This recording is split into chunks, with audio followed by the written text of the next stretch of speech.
Now, I think on this channel I've pointed out numerous times that iPhones depreciate way less compared to their Android counterparts, and in that way, a higher priced iPhone might actually be cheaper to own over the course of 2 or 3 years compared to a cheaper mid-range Samsung or Google Pixel. I made a whole video about that, and the link is up here or in the description below in case you're interested. But which models within the iPhone family do the best? And more importantly, what should you do and what should you avoid when buying one of Apple's offerings? That's exactly what we're gonna find out in this video. So what we assume today is that you buy your iPhone brand new and keep it for 2 or 3 years before trading it in. Now, of course, this is not the very best approach financially, as buying slightly used and then selling privately is of course more economic, but this route is the most popular, I believe, so we stick to that for this video. Alright, first let's find out which iPhone models have been doing the best in the past. When looking at the iPhone 14 lineup, for example,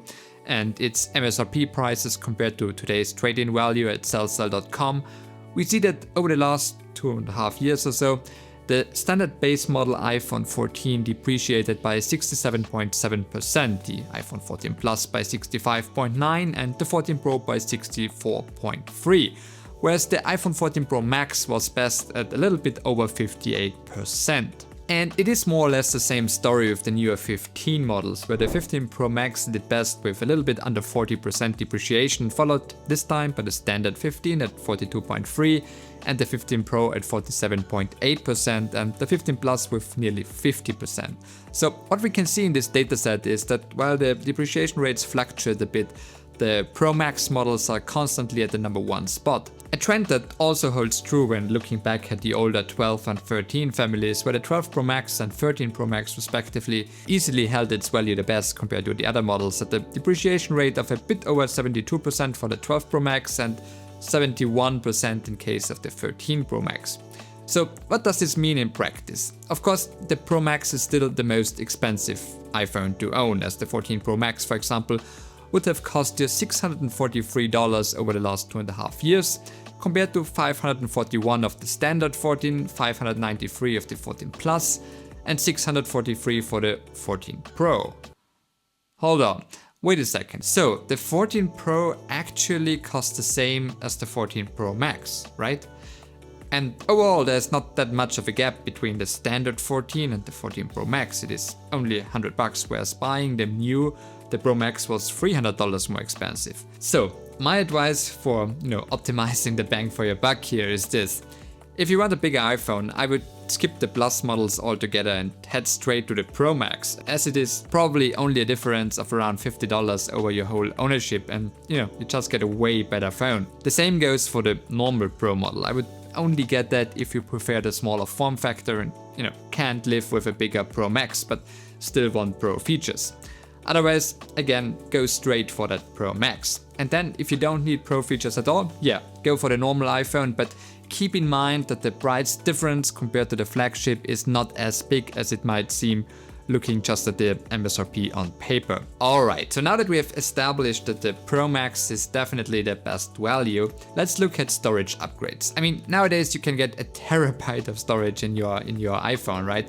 But should you really do that? Apple is somewhat famous that it charges horrendous amounts of money for storage and memory upgrades in its Macs. With iPhones it's a bit better, but $300 for the upgrade from 128 to 512 gigs is, in the case of the new iPhone 16, is still no slouch. So when we look at the value retention of the iPhone 14 series again, we see that both in the standard model as well as in the Pro Max model here, the value retention gets worse as you go up in storage.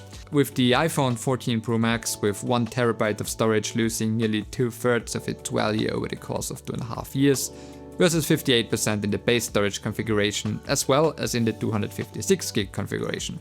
For the standard models, it is 67% in the base configuration versus nearly 70% in the 512 gigabyte configuration, again with the 256 doing much better and even slightly outperforming the base storage model here.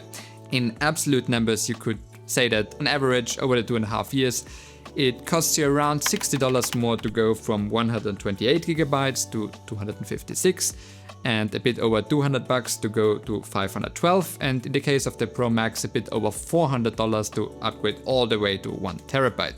Now the main competitor to in-device storage here is iCloud storage, where you currently get 50 gigs for $1 a month, 200 for $3 a month, and 2 terabytes for $10 a month. Doing the math, it means that when you know that you will need more than 128 gigs of storage, but not a lot more, it is the financially smartest decision to get a 256 gigabyte iPhone. You don't lose a lot of value in terms of higher depreciation, and it is definitely cheaper than a 200 gigabyte iCloud plan, and also more convenient and future-proof, of course. Now, if you need a lot more storage, the iCloud variant almost always wins, as even paying for 2 terabytes of iCloud storage comes in cheaper than getting that 1 terabyte iPhone. So my summary / advice here is that if you know that you won't need much in terms of storage, get that base level 128 gigabyte iPhone. But in general, I would advise to get a 256 right away for most people. Above that, think about combining the 256 with a 200 gigabyte iCloud plan,